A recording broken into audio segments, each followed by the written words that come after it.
Alright, so we're going to go over some examples from the Chapter 9 Solving Inequalities assignment. And again, they are the ones that are highlighted in yellow on the assignment. So if you need help with those questions, we're going to go over them right now. So first up, we have x minus 7 is greater than or equal to 22. So we treat this basically like an equality sign. Okay, we're going to solve it using the same steps, same methods, just a couple slight differences from when it was just an equal sign. So we have to undo what's being done to x. So in this case, it is x minus 7, so we have to add 7 to get rid of that. And whatever we do to one side, we have to do to the other. So then we get x is greater than or equal to 29. And that was it. It was a one-step question. And that's how we do it. Moving on to number 6. So similar, we have a one-step question. This time we're dealing with multiplication though. 2x means 2 times x. So to undo multiplication, we're going to divide by 2. That'll cancel out. Divide the left-hand side by 2. And then I get 5 is greater than x. That's an acceptable way to leave the answer. You could also have written x is less than 5. And either one would be correct. It's not a big deal which side the x is on. Just make sure that the inequality sign opens up the correct way. Moving on, number 8, we have almost the same question, except this time it's negative 5x is less than 25. So we're going to start it the same way, dividing both sides, this time by negative 5. That'll go away. Divided by negative 5. And then I get x, and on the right-hand side I have negative 5. Now the one thing, though, that we have to remember is when we divide both sides by a negative, this inequality sign has to flip. So we actually end up with x is greater than 5. Negative 5 is our final answer. So whenever we multiply or divide by a negative,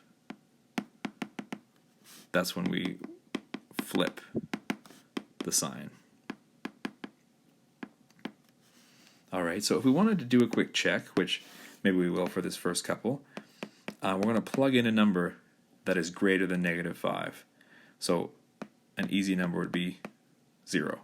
So if I go back to our original equation, and instead of putting x, I put a 0, so negative 5 times 0 is less than 25.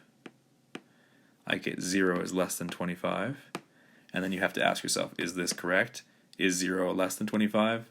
And it is. So we did the question correctly, and we ended up with the correct sign. Alright, so moving on. We're going to try 5x minus 19 is less than 36. So we'll start it the same way, two-step question here. We're going to add 19 to the left side, add 19 to the right side, and I get 5x is less than 36 plus 19 gives me 55, if I did that correctly.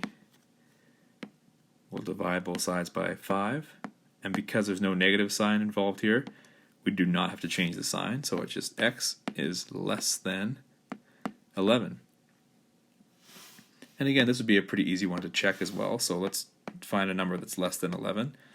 And I'm going to plug in again, x is 0. So 5 times 0 minus 19 is less than 36, or should be. 5 times 0 is 0, so we ask ourselves, is negative 19 less than 36? And the answer is yes. So again, we can be confident that we did that one correctly. Alright, 13 introduces a fraction here, which is essentially just the same as x divided by 4, so keep that in mind. So x divided by 4 plus 3, so we have to minus 3 to both sides. Then I get x over 4 is greater than 5. And because the opposite of division is multiplication, we're going to times both sides by 4. And we're left with x is greater than 20. Again, there was no negative signs involved here. We did not have to divide by a negative or times by 1, so the sign remains the same as in the original question. Alright, moving on to number 15. Slightly more difficult question because we have both variables, x terms, as well as constants, or just the number terms, on both sides. So first we have to figure out what side we're going to take everything to. It does not really matter. But in this case, I'm going to bring the variables to the right side because then that will eliminate the negative. So I'm going to plus 2x to both sides. And so I'm left with 5, that'll go away, is greater than 12x plus 29. All right, and then I'm going to bring the constants, or the regular numbers, to the left side. So we're going to minus 29, minus 29.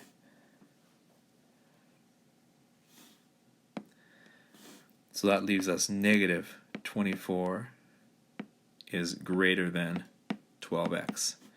And then I'm going to divide both sides by 12, divide both sides by 12, and I get negative 2 is greater than x.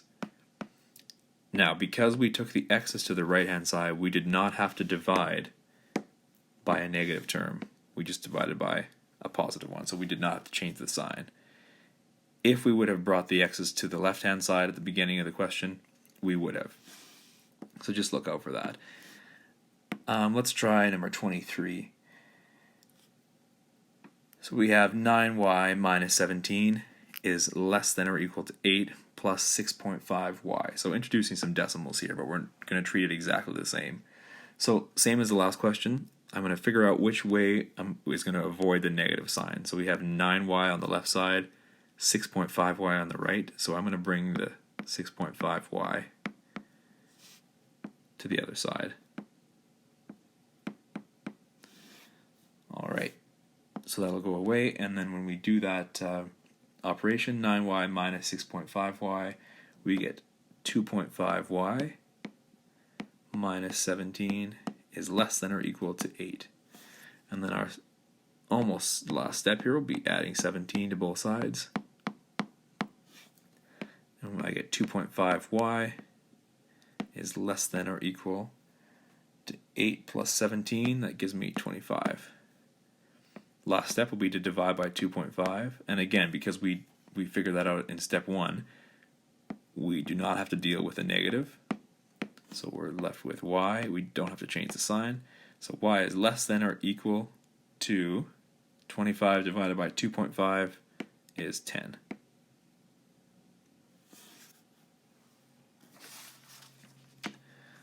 Awesome, and then moving on, we're going to do one problem style question. So John is considering 2 paper delivery jobs.